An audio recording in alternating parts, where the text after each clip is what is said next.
Without y'all, we can't get no better. Welcome to Funk Era. It's your boy DJ 9D. It's your girl Jordan. It's a kid, Young EMP. And it's Jeremy. Thank y'all for tuning in for another episode of Funk Era. You know what I'm saying? So, the way we gonna start this thing off, we gonna tell each other backgrounds. Yes, sir. I feel like at that point of time when we did our first episode, we didn't get to explain who we are. Right. Facts. So we gonna start with the queen over here. Where you from? What you representing? Well, I was gonna say my background's really dark. No, I'm joking. I'm originally from the DMV area. I'm a singer. I'm a part-time rapper. I'm joking. No, I'm a singer. I love to be around people when I want to, and Right. I am the only girl on Funk Era. Hey. She really the boss, y'all. She really the boss. Oh, hell. A little bit about myself. I go by the name of Young EMP. My background is I rap, total opposite. I sing on the side too. Yeah. See, we got. You're part-time, huh? Part-time singer. No, I sing for real. Just not for real, but for real. Right. I'm from Chicago, Illinois. I love everything about Jay-Z and Beyonce, and that's it. Come on, Stan. Yes, sir. It's your boy Jeremy. I'm from Columbus, Georgia. Parents military. I actually sell homes. I'm a real estate agent. So if you're looking for a home, if you're selling a home, definitely contact me. I love to travel. I've lived in Georgia my entire life. Lived in Colorado for a year, which was nice and cold, but yeah, that's about it. Well, it's your boy DJ 9D. I'm from Broward County, Florida. Do radio. Study a lot of history, black history. Right. Try to educate myself throughout my time of just being by myself. And man, now that I'm doing this podcast, now it gives me another outlet to, embrace and express myself to the people. You feel me? Sir. Yeah. I love it. I love it. So we gonna get into Bobby Shmurda. He just got released out of prison for 6 years now. Oh, man. What was the first thought that came to y'all heads when he got released? The hat he threw up. Yeah. It finally came home. It finally came home, man. It was actually a meme floating around for real, though, that said that I had to cry about that. I said, man, that hat finally landed. He got off the we jet. threw it up. So welcome home, Bobby Shmurda, man. Yes, sir. I'm happy for the kid. Shout out to Quavo for what he did, man. That was a big move for him, sending him home on the jet, So I'm glad to see that, man. Anything with any of our black artists coming home, man, from something that, obviously they learned from. Right. It's a good look for our culture. Yes, Yeah. sir. Education is key. I think that New York needs it because Pop Smoke was definitely a devastation. Most definitely. And I'm ready for a new dance move, I guess. The dance moves was the first thing that came on my mind, just because that kind of just paved this way a little bit. Do you think he would be able to bounce back just throughout missing all that time? Yeah. I mean, I feel like a lot of artists and rappers have been in jail for a period of time, and then when they came out, they kind of just picked up like it was essentially nothing. Of course, they might have their grace period where, it might not be the same. Right. But, yeah, him coming back, I don't think it'd be an issue whatsoever. Okay. As long as he stay consistent with good music, Right. then, yeah.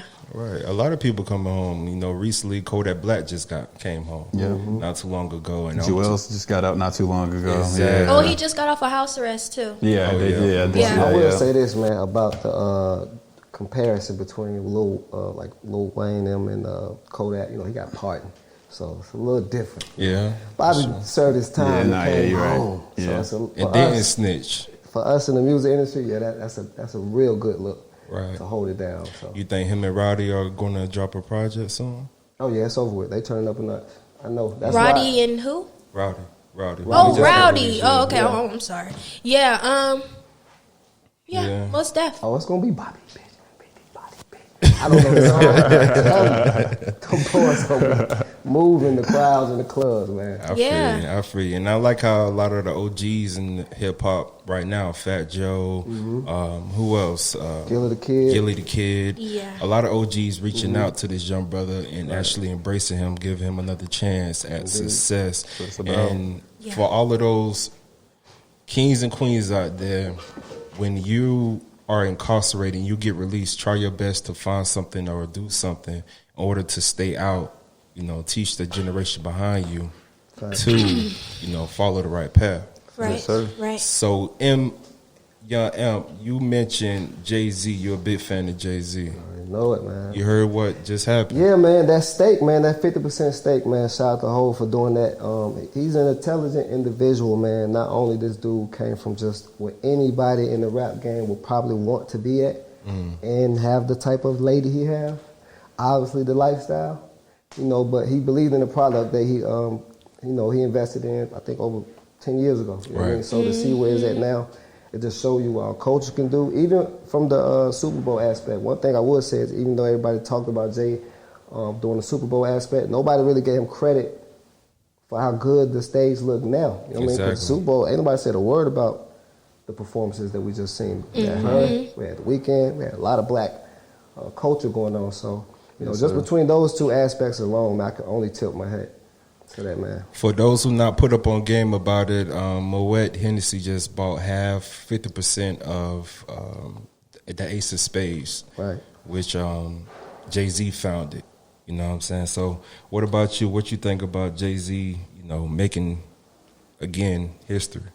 Right. I think it's definitely something that we should pay more attention to, especially during Black History Month. More of the positivity than the negative things. But I like that he is expanding the black excellence. But I like the fact that he can reach anybody, whatever race, and honestly business. Right. It's just not all about I'm just a rapper and I'm on stage, I got all these women.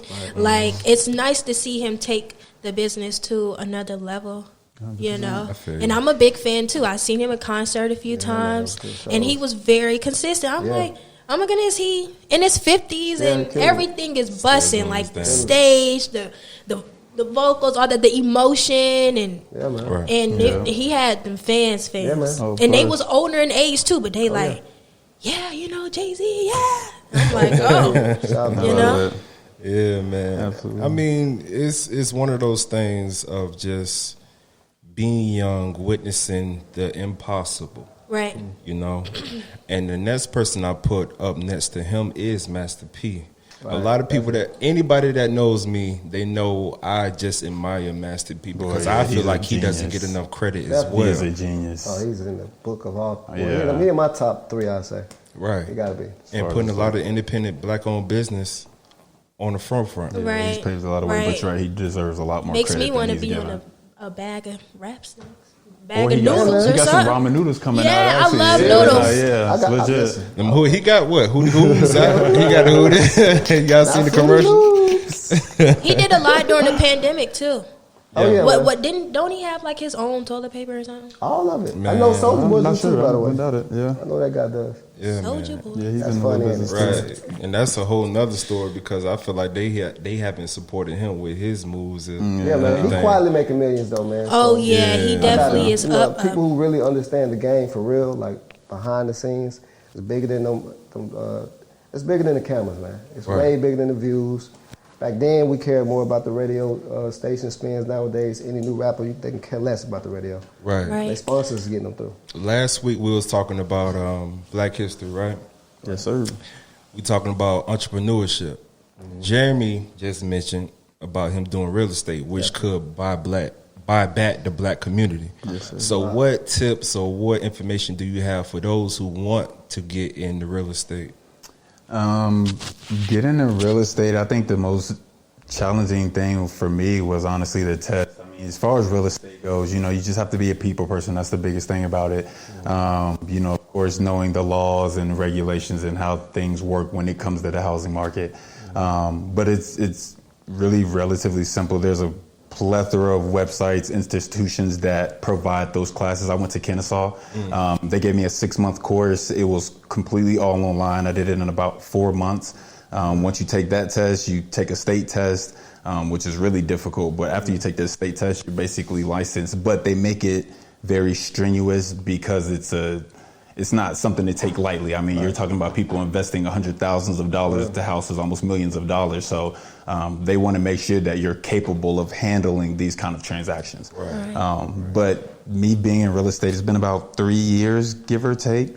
I've learned a wide range of things, and I'm kind of glad that I waited to, I guess purchase houses and do like rental properties, because now what I know now prior to what I didn't know, it would have saved me a lot of money, a lot of time, and just the knowledge overall just kind of helped out. But yeah, it's real simple to get into, man. Like I said, there's a lot of institutions that provide that information. Yeah, congrats. I love it.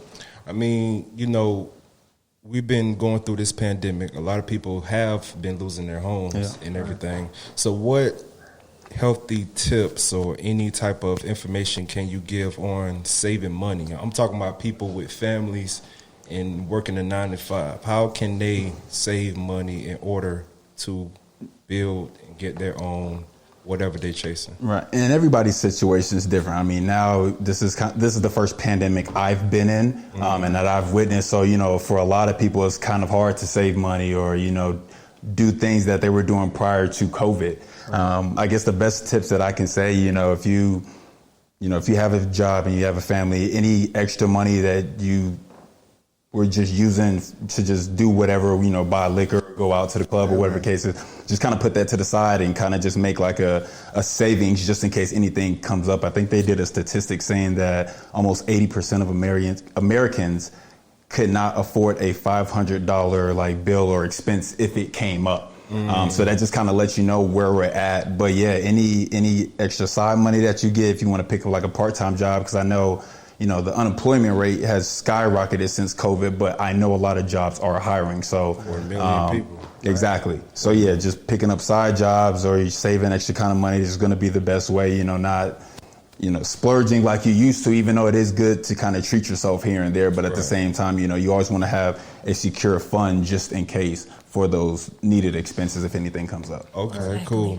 Yo, we about to hit a commercial break, but when we come back, I want to get into both of y'all when it comes down to just saving money, because y'all are artists, and I'm pretty sure y'all invest a lot of time and money in y'all product. Right.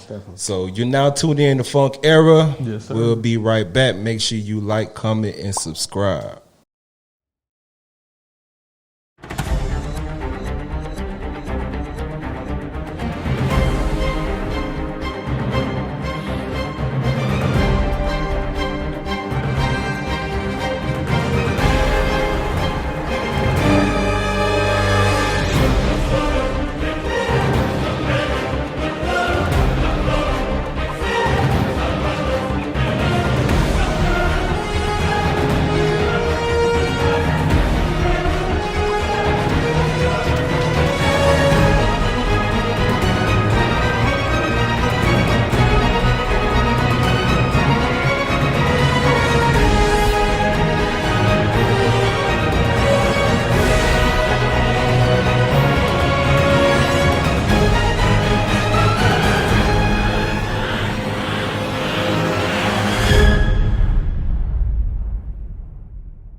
Welcome back to Funk Era. It's your boy DJ 9D. It's your girl Jordan. It's your boy Young E, Young P. And it's Jeremy.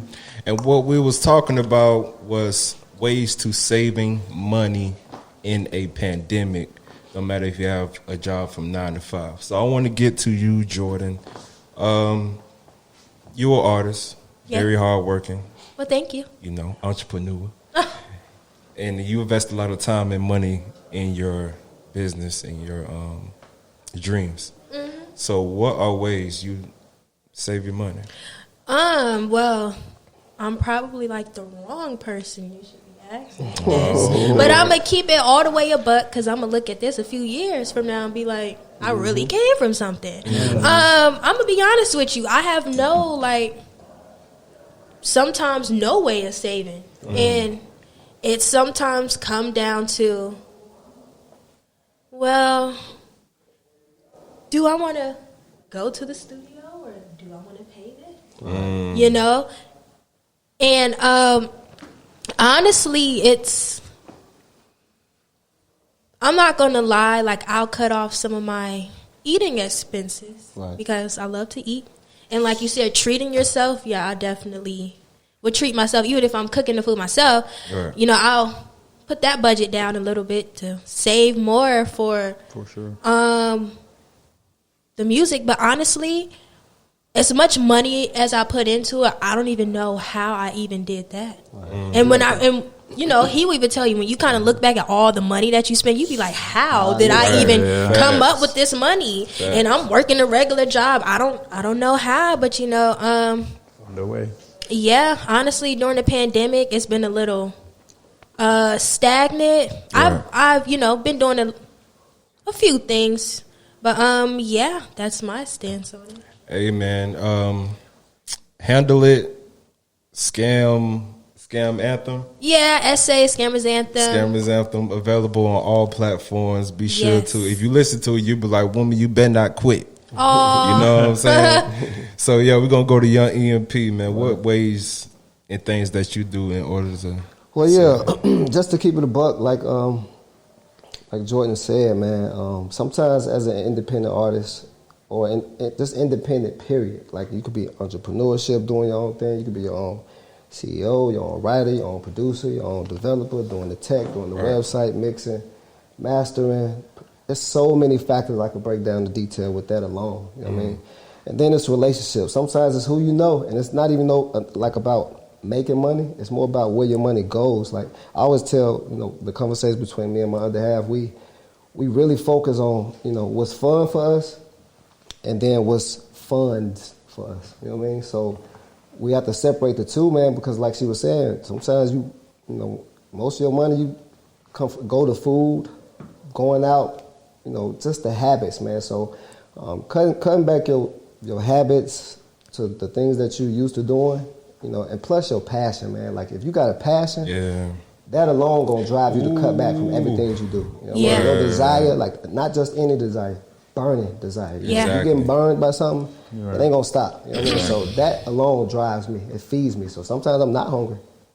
My desire, my passion feed me. Sometimes I don't go out. My desire, you know, all that stuff. So that's kind of what helps me through that whole essence, for real. So I'm gonna say that about the pandemic too. That just gives you time and a peace of mind to just focus on what's really around you. I feel you on that one. And as for me, I set up this little tactic. Maybe y'all can use this at y'all houses or whatever, but get you like 85 envelopes, write it down, 1 to 85. And what you do is every day you mix the envelopes now. Every day you pick up, not every day, once a week you pick up two envelopes. You might have one that say $7. You might have one that say $58. And what you do is you combine those, not combine them, but just put the amount of money within those envelopes on both of them. And every week you do the same.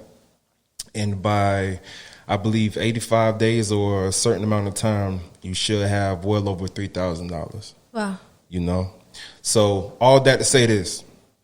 There's ways of saving. There's ways of doing things. You just got to move smart and accordingly. Right. You know what I'm saying? So the pandemic, we was talking about the pandemic a lot. You know, the ways it affect us throughout our everyday lives.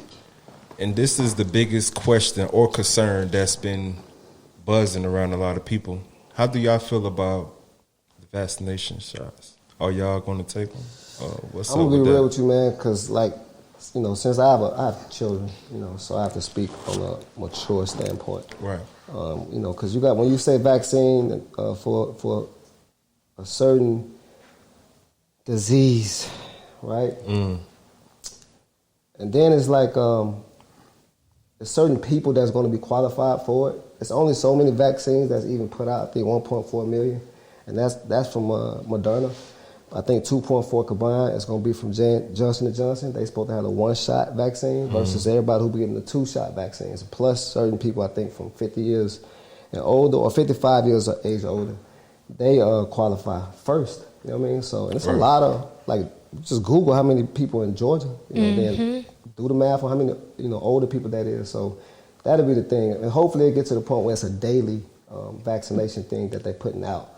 But you know, I'm not a fan of it, but I'm not afraid of it. Okay, let me just be clear about that. Sure. I mean, Spike Lee just recently had his shot. I don't know if y'all seen that, but Spike Lee just recently had his shot. Yeah, it was live. I think I missed that one. Yeah, but that's another thing too. I'm not a big fan of the entertainers showing us they shots. Yeah, if you got a shot, you got a shot, right? It's not going to make me trust it either more or less. Yeah, it just makes it more publicized now. Like, all right, you got speculating a lot more now. Hold on, right. now I don't really want to take it. Why y'all forcing it on him? Right. What you feel about it?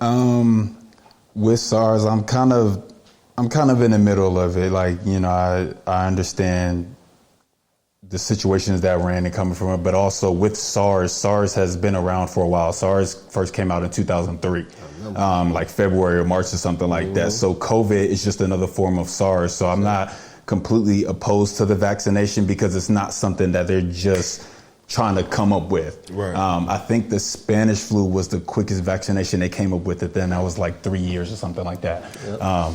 So I kind of trust science and where doctors are headed because, again, you know, SARS has been around for a while. So, yeah, it might be a new strain, but ultimately it's still a part of SARS. You know, my mom works in the CDC. She kind of just, you know, informs me as much as possible. So I have faith in it. Me in particular, I don't know if I'll get the vaccination. That's something I'm still kind of up in the air about because we just started administering them like late last year, early this year. Right. So side effects have yet to be known. So, you know, given a couple of months, give or take, seeing how people react to it. I haven't heard anything bad other than like arm swelling or, you know, something like nausea or something. Right. But yeah, just seeing how it affects people over the next couple of months will kind of give me a better determination whether I want to proceed with getting the vaccination or not. I feel you. What about you, Queen? I feel like if you need to take the vaccination, go ahead. Like him, I don't know if I'm going to take it. But for all the ones that are over the age of 50 that need it, you know, if I got to skip out so they can take their vaccination, then I will. You know, I'm pretty iffy when it comes to stuff like that, only because I'm really big into reggae healing. Not saying that I'm opposed to doctors either, but I just wish it wasn't, excuse my mouth, no damn COVID. Like, even though it helped us, you know, as people, but this COVID really just, we haven't seen nothing like this in a while. The truth to the light, like what was behind the scenes. I will say that much. Right. Politics had to step up to the plate, and that kind of just probably threw them off. Honestly, it made you recognize what's important too. You know, 100%. Recognize. So, again, thank y'all for tuning in to Funk Era. We talked about Bobby Shmurda, Welcome Home King. Yes, sir. We talked about Jay-Z. We did. Salute King. Rock Nation. We talked about money, pandemic, and our backgrounds as well. So, again, be sure to like, comment, and subscribe. Please. It's your boy DJ 9D. It's your girl Jordan. It's the kid, Young P. It's your boy Jeremy. We out. We out. Keep it funky.